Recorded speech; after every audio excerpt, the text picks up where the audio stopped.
अस्सलाम वालेकुम दोस्तों, हमजाद का पार्ट नंबर 9 शुरू हो गया है। अगर आप मेरे इस चैनल पे न्यू हैं तो मेरे चैनल को लाजमी सब्सक्राइब कर दें ताकि आने वाली हर वीडियो आप तक पहुंच सके। मसरूफियात में जब घड़ी ने 3 बजाए तो मैं उठकर बिस्तर पर आ गया और आर्याना का इंतजार करने लगा। 3:15 बजे आर्याना की खुशबू मुझे कमरे में महसूस हुई। एक सुकून और ठंडक सी मेरी रूह तक उतरने लगी। चंद लम्हों बाद वो अपने रूप में मेरे सामने नमूदार हो गई। उसकी आंखों में मोहब्बत की चमक थी और प्यार भरी नजरों से मेरी आंखों में देख रही थी। क्या देख रही हो मेरी जान? मैंने मखमूर आवाज में सवाल किया। इमरान, तुमने कमाल कर दिया, आर्याना ने मोहब्बत पाश नजरों से मेरी तरफ देखते हुए कहा। मैं तुम्हें बता देती, तुम सब तो शायद करने का हौसला ही ना कर पाते। तुम जो कामयाबी हासिल की है नाकाबिले यकीन है। अगर तुम हिसार तोड़ देते तो तुम सोच भी नहीं सकते थे क्या होता। इस बच्चे की रूह तुम्हारी जान ले लेती, मगर मुझे यकीन था तुम कामयाब हो जाओगे। तुम वाकई बहुत हौसलामंद और बहादुर हो। नहीं आर्याना, मैंने उसकी बात काटते हुए कहा, मैं झूठ नहीं बोलूंगा। आखिरी लम्हों में मेरी हिम्मत जवाब देगी थी। मैं शायद तोड़ देता हिसार, मगर मेरा जिस्म खौफ से बेजान हो गया था। कोई बात नहीं, अच्छे लोग ये अमल नहीं कर पाते और जान से जाते हैं। आर्याना ने सीने पर लेटते हुए अपनी उंगलियां मेरे बालों में फेरते हुए कहा। मगर ये अमल था क्या और क्या फायदा है ये तो बताओ, मैंने तजस्सुस से सवाल किया। आओ मैं तुम्हें तजर्बा करवाऊं, आर्याना ये कहते हुए मेरे सीने से उठ गई। कोई शीशी लेकर आओ जिसमें इस हड्डियों का सुरमा डाल सकूं। इसकी आवाज में मैंने उठकर अलमारी से एक खाली शीशी निकाली, बेड के नीचे से सारा सामान निकाला और आर्याना के कहने पर एहतियात से सारा सुरमा शीशी में मुंतकिल कर दिया और मुंतजिर नजरों से आर्याना की तरफ देखी जा रहा था। हमदाद की तीसरी किस्त तीसरा हिस्सा शुरू हो गया है। इमरान, तुम अब इस सुरमे की मदद से नादीदा हो सकते हो। इसकी एक चुटकी अपने माथे पर मलो और 7 दफा वो मंत्र दोहराओ जो 141 दफा पढ़ा था, तो तुम्हारा वजूद जिस्म लोगों की नजरों से ओझल हो जाएगा और तुम्हें कोई नहीं देख सकेगा।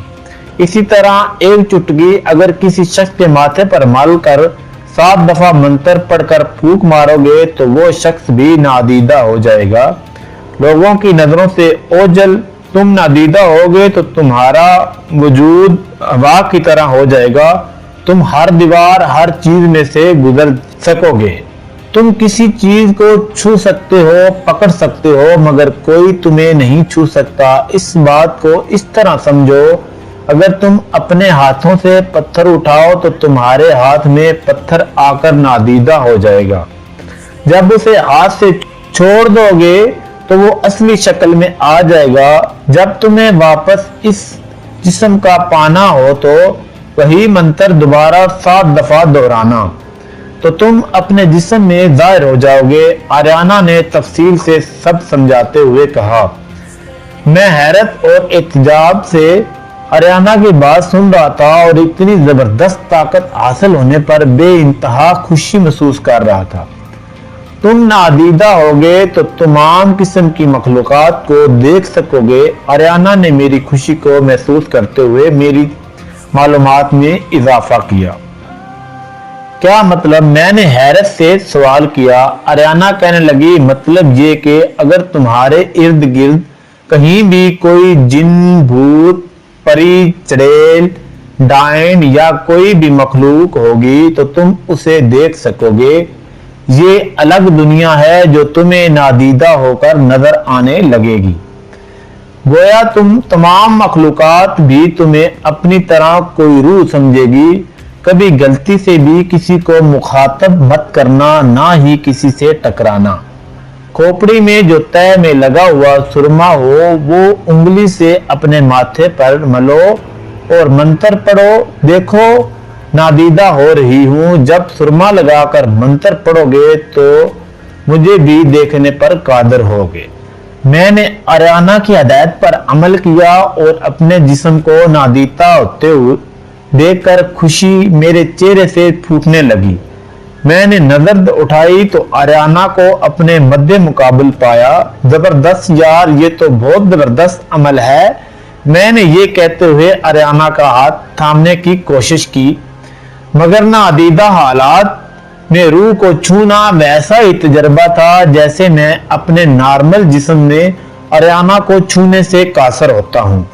अगर वो नादीदा ना हो तो तुम मुझे नहीं छू सकते, मेरा बदन मुजस्सम नहीं है। आर्याना बोली, अच्छा अगर मैं किसी और शख्स को छू लूं तो क्या होगा? मैंने सवाल किया।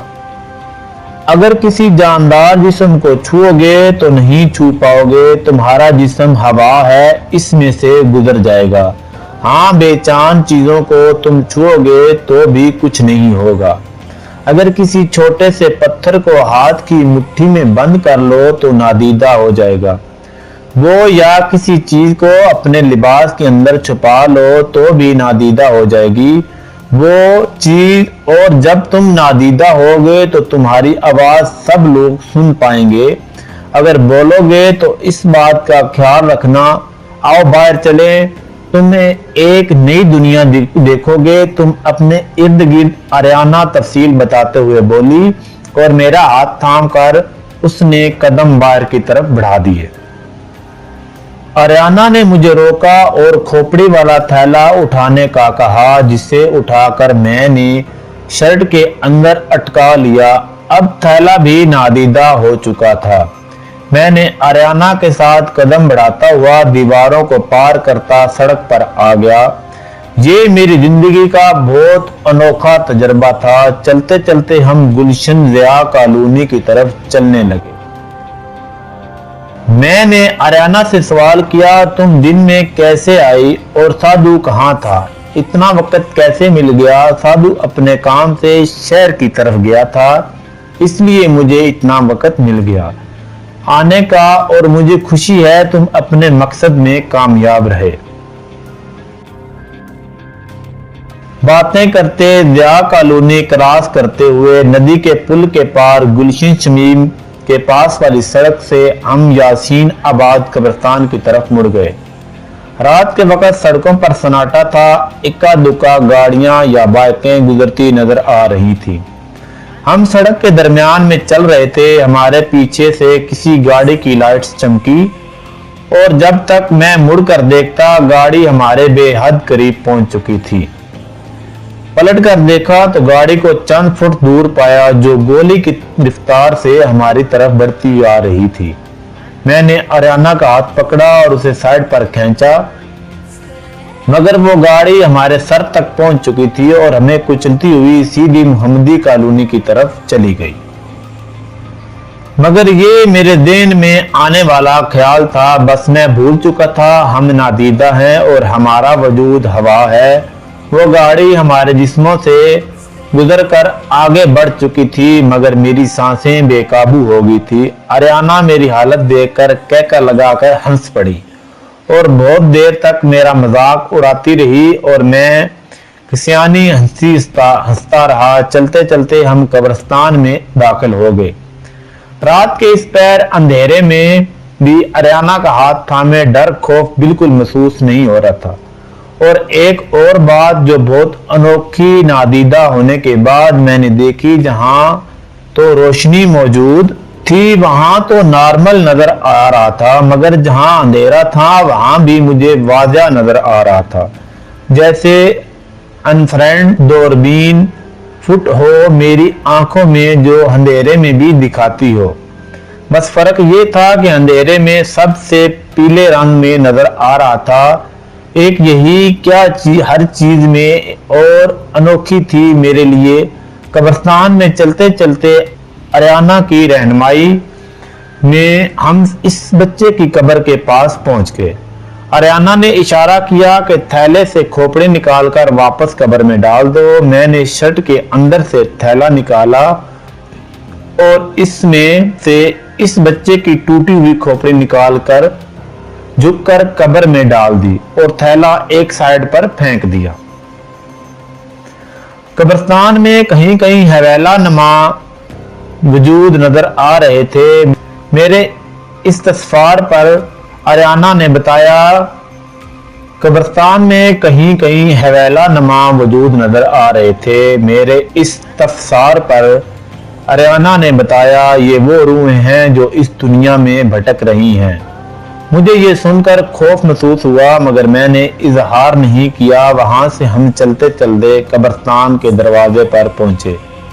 जैसे ही मैंने कब्रिस्तान के दरवाजे से बाहर निकलने के लिए कदम बढ़ाया, मुझे यूं लगा कि मेरा जिस्म शदीद ठंडी बर्फ में चला गया है। ये एक लम्हे की कैफियत थी। मेरा टकराव एक रूह से हो गया था। हम दोनों का वजूद हवा की तरह था। हम एक दूसरे के जिस्म से आर पार हो गए थे।